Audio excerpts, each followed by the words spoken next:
नमस्कार, मृदुभाषी के इस खास कार्यक्रम शख्सियत में आपका हार्दिक स्वागत है। आज हम एक ऐसी शख्सियत से आपकी मुलाकात कराएंगे जो बहुआयामी प्रतिभा है। चाहे म्यूज़िक डायरेक्शन की बात हो, गीतकार की बात हो, वीएफएक्स डिज़ाइन की बात हो, सरकारी विज्ञापनों की बात हो, सभी में वे महारत हासिल है और शहर की कई सौगातें वे दे चुके हैं।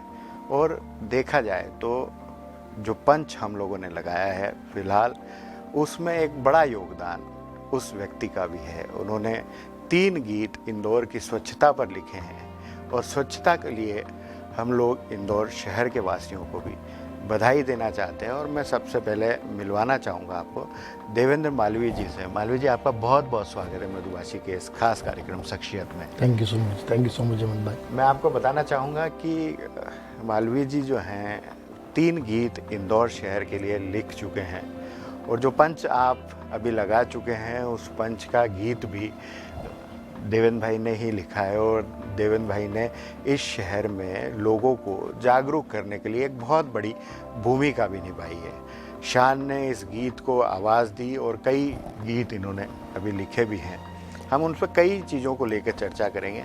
देवेंद्र भाई, सबसे पहले तो मैं आपको बधाई देना चाहूँगा। Thank you so much. Punch लगाया है इंदौर शहर ने, उसमें आपका भी बहुत बड़ा योगदान है। आपको भी बहुत शुभकामनाएं। सबसे पहले तो इसमें खाली जैसे आपने बोला कि मेरा योगदान है, लेकिन आप मीडिया के जितने भी बंधु हैं, आप लोगों का बहुत ही महत्वपूर्ण योगदान रहा है। आप लोगों ने हर स्टेज पर लोगों को मोटिवेट करने से लेकर सही खबर पहुंचाने के लिए, लोगों को जागरूक रखने के लिए बहुत काम किया। इसके लिए आप भी बहुत शुभकामना के पात्र हैं। सबसे पहले तो पूरे शहर के लोग और पूरे शहर के वासी जो हैं वे इस शुभकामना के हकदार हैं। चाहे नगर निगम के कर्मचारी हों, अधिकारी हों, शहर के कलेक्टर हों, कमिश्नर हों, नगर निगम के जोन के वे अधिकारी, साथ ही वे बच्चे भी इस बात के हकदार हैं कि जिन्होंने अपने परिजनों को स्वच्छता बरकरार रखने के लिए व कचरा शहर में न फैलाने के लिए जागरूक करते रहे। मैं चाहता हूं कि सभी लोगों को ये बधाई दी जाना चाहिए। कर्मचारी जो सुबह शाम दिन रात लगातार इस शहर में काम करते हैं और शहर को स्वच्छ रखने के लिए दिन रात एक करते हैं, वे सभी बधाई के पात्र हैं, शुभकामना के पात्र हैं। देवेंद्र भाई, पंच लगाने के बाद जी क्या महसूस कर रहे हैं? आप लोगों का गीत जो है वो दिन भर बजता था, लोगों के घरों तक पहुंचता था और लोग उससे जागरूक हुए। क्या महसूस कर रहे हैं? देखिए, ये एक बहुत ही खुशी और आनंद का क्षण सारे इंदौर के लिए है। ये आज पूरा इंदौर एक जो है जश्न के माहौल में रंगा हुआ नज़र आता है। तो जश्न मनाने के मौके भी तब आते जब हम कोई ऐसी अच्छी आदत को अपने जीवन में उतार लेते हैं। और देखिए, कर्म के बिना तो किसी चीज़ का जीवन में यश आपको प्राप्ति नहीं हो सकती। और इसमें कहीं ना कहीं मेरा भी एक छोटा सा योगदान रहा। तो आज एक बोल सकते हैं कि अविस्मरणीय एक और मोमेंट हमारी लाइफ में आया है। मुझे लगता है शब्दों में बयान नहीं किया जा सकता। ये वैसा एक समय है क्योंकि इंदौर 5वीं बार लगातार 5 बार स्वच्छता में नंबर 1 पूरे देश भर में आना, ये एक बहुत बड़ी बात है। और सबसे बड़ी बात है कि पहली बार आना और उसके बाद 5 बार तक उसे बरकरार रखना, ये बहुत महत्वपूर्ण कहा जा सकता है।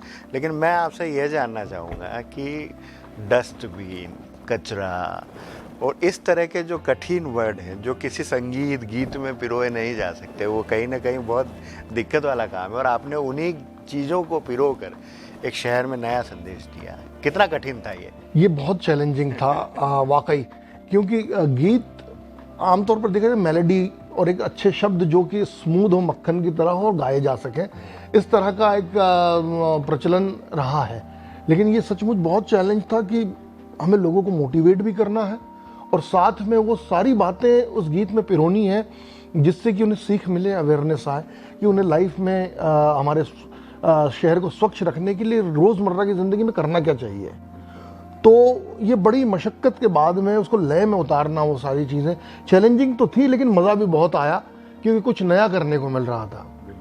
सीधी चीज़ तो कोई भी कर लेगा, लेकिन जब कुछ थोड़ा चैलेंजिंग करने को मिले तो उसका एक आनंद भी अलग होता है। और वो जो चैलेंजिंग टास्क जब है जनमानस के फ़ायदे के लिए होता है, तो फिर उसका एक रंग अलग हो जाता है। स्वच्छता की थामे डोर, यस, हैट्रिक चौका लगा दिया है, फिर पंच लगाएगा पंच इंदौर, लगाएगा स्वच्छता की इंदौर। थाम के डोर। कहाँ से आती है ये दिमाग में सारी चीजें कहाँ से? ये देखिए, मुझे हमेशा से पोइट्री की तरफ तो इंटरेस्ट रहा और काफ़ी पढ़ता रहता हूँ मैं। लेकिन जब आप मैं खुद भी कभी कभी सोचता हूँ कि जब हम लिखने बैठते हैं, लिख जाता है, सब कुछ बन जाता है, उसके बाद पता नहीं चलता कि ये लाइन कैसे आ गई थी यार, क्या ईश्वर उतारता है या क्या होता है। तो ये मैं इंसान का अपना कुछ कोई ख़ास क्रेडिट नहीं होता है, ये बड़ों का आशीर्वाद, आप जैसे बड़े भाइयों का आशीर्वाद, ईश्वर का आशीर्वाद और माता पिता का आशीर्वाद है। शुभकामनाएं हैं कि हम कोशिश करते हैं और कुछ कर पाते हैं, कुछ छोटा। नो डाउट आप शहर के लिए बहुत अच्छा काम कर रहे हैं, लगातार आप बड़े काम भी इस शहर में करते आए, कई फिल्में आप लोगों ने की है।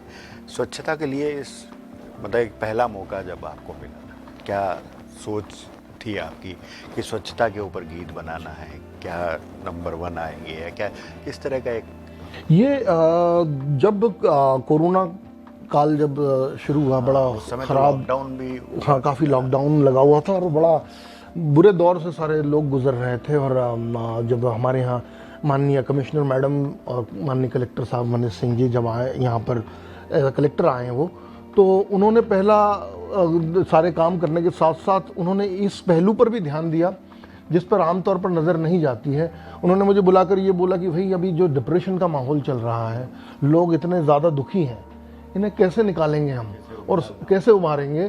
तो उनके कानों में ऐसा कुछ गीत पड़े जिससे कि उन्हें एक आशा की किरण नज़र आए, और सिर्फ आशा या मोटिवेशन ही ना आए, क्योंकि इस कोरोना के दौर में हमें बहुत सावधान होकर चलना है, तो सावधानी को भी आपको गीत में पिरोना है। तो मैं उनका बहुत शुक्रगुजार हूँ कि उन्होंने मुझ पर विश्वास जताया, और फिर मैंने जो गीत लिखा था उसके लिए कि मुश्किल के उस और आशाओं का ठौर, जीतेगा इंदौर। ज़रूर इंदौर ने जीत भी हासिल की, और कहीं ना कहीं गीत और संगीत में वो ताकत है जी जी, कि वो एक ऊर्जा भरता है, एक एनर्जी भरता है और एक सही सकारात्मक दिशा में व्यक्ति को ले जाने जी, की और जी। काम भी करता है। कई फिल्में में भी आपने काम किया है, चाहे थप्पड़ हो या आर्टिकल 13 हो, उसके अलावा प्रदेश की जो एड फिल्म्स और जो प्रमोशनल चीज़ें होती है उसमें भी काम किया।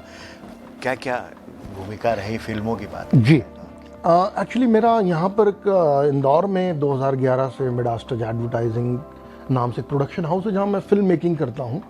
मैं लिखता भी हूँ और कई सारी डॉक्यूमेंट्रीज़ मेरे हिस्से में हैं जो कि नगर निगम और मध्य प्रदेश सरकार के लिए हैं। बहुत सारे एड कैंपेन्स हैं।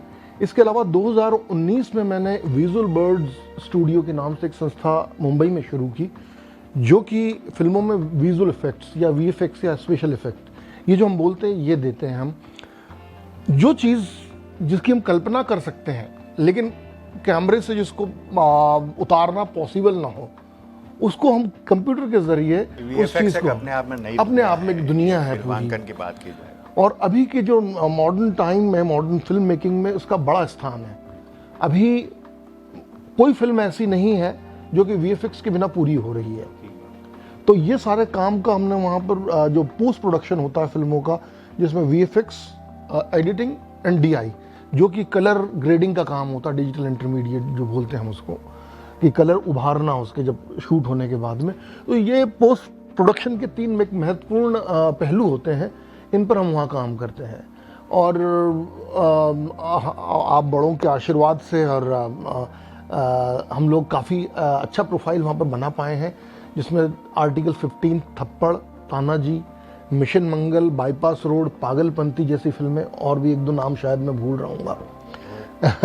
इसके अलावा वेब सीरीज़ जो काफ़ी प्रसिद्ध हुई, फैमिली मैन में भी हमने काम किया, और अभी फ़िलहाल जो हॉट स्टार पे ग्रहण वेब सीरीज़ जो चल रही है, इसका भी VFX का काम हमारी संस्था ने किया है। मतलब कई फिल्मों की सफलता के पीछे देवेंद्र भाई का हाथ है, और फिल्मांकन में भी गजब का हाथ है। वे डायरेक्शन करते हैं, फिल्मों का डायरेक्शन करते हैं, एड फिल्म शूट के लिए भी डायरेक्शन उनका रहता है। इंदौर के जो स्वच्छता के गीत आपने देखे हैं, उनका डायरेक्शन भी किया। कहाँ फिल्माए गए ये सारे? ये लगभग हमने इंदौर सारा ही कवर किया था इसमें।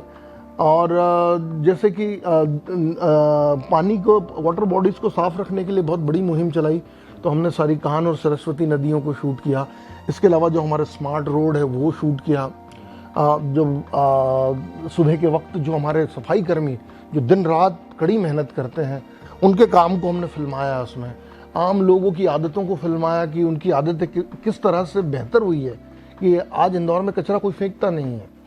और एक हमारे यहाँ की तासीर, इस शहर की तासीर, एक उत्सव प्रेमी जो स्पिरिट है उसको भी हमने फिल्माया। जुड़ जाता है पूरा शहर किसी चीज को करने के लिए रियलाइज होता है तो वो पूरा शहर जुड़ जाता है और एक एनर्जी भरता है जिसमें काम करने वाले लोग भी काफ़ी प्रोत्साहित होते हैं। अब जब हम पंच लगा चुके हैं, सिक्सर की तैयारियां हैं अगली, तो किस तरह की तैयारियां वहाँ पे आप लोग जी कर रहे हैं? देखिए भाई साहब, आप जानते हैं कि एक इंदौर की एक स्पिरिट या एक कह सकते हैं कि एक उसका जज्बा जो है वो हर वक्त नया करने को तैयार रहता है ना। तो जैसे हमने पहली बार जब नंबर 1 आए तो लोग पहली बार को भूलकर दूसरी बार के लिए लग गए, दूसरी बार आए तो तीसरी बार हैट्रिक के लिए लग गए, हैट्रिक के बाद चौके के लिए, और चौके के बाद पंच के लिए जुड़ गए थे। इसी तरह मैं ही नहीं, सारा इंदौर पंच के बाद अब सीधा सिक्सर या छक्के के लिए जुट जाएगा। और जैसे ही मुझे भी निर्देश मिलते हैं तो डेफिनेटली कुछ अच्छा क्रिएट करने की कोशिश करेंगे। वैसे आप गज़ल और बाकी शेर व शायरी भी करते हैं, तो कुछ हमारे दर्शकों के लिए कुछ सुना दीजिए कहीं। जी ज़रूर। देखिए, गज़ल मेरा एक पैशन है और मैं बड़ी जल्दी गीत लिख लेता हूँ जैसा मेरी टीम बोलती है, और उसका मैं कारण सिर्फ यही मानता हूँ कि मैं गज़लें लिखता हूँ और गज़लें जो है वो एक अपने ग्रामर के हिसाब से चलती है, इसमें रदीफ़, काफ़िया और बहर सब चीज़ें होती हैं, और जब वो सीखने में सालों लगते हैं और वो जब आप कर लेते हो थोड़ा बहुत, बहुत तो नहीं थोड़ा बहुत, तो फिर आपको जो दूसरे गीत लिखने में बड़ी आसानी होती है। मैं कुछ एक लाइनें आपको पढ़ देता हूँ अगर आपको ठीक लगी तो मैं और एक आध सुना दूंगा, कोई बात नहीं। कुछ लाइनें मैं इस तरह से है कि हकीकतें हथिया ली तुमने, हकीकतें हथिया ली तुमने, पर ख्वाबों पे हक हमारा है। हकीकतें हथिया ली तुमने, पर ख्वाबों पे हक हमारा है।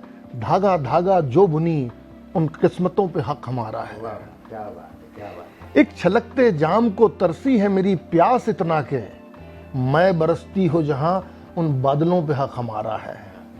अंधेरों की एक पूरी दुनिया से लड़के आए हैं हम भी, अंधेरों की एक पूरी दुनिया से लड़कर आए हैं हम भी, कहकशां के सब चमकते सूरजों पे हक हमारा है। क्या बात है, बहुत खूबसूरत।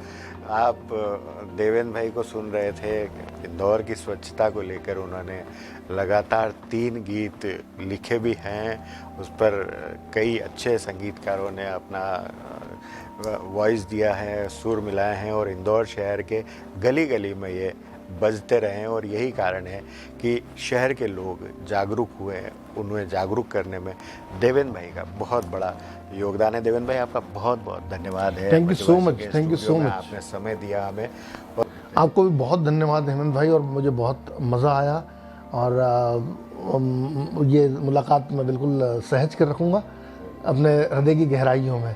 Thank you so much. शुक्रिया। शख्सियत के इस कार्यक्रम में हम आज इतना ही, और अगले कार्यक्रम के लिए हम फिर किसी नई शख्सियत के साथ एक बार फिर आपसे रूबरू होंगे। तब तक के लिए हमें इजाज़त दीजिए। नमस्कार। Thank you.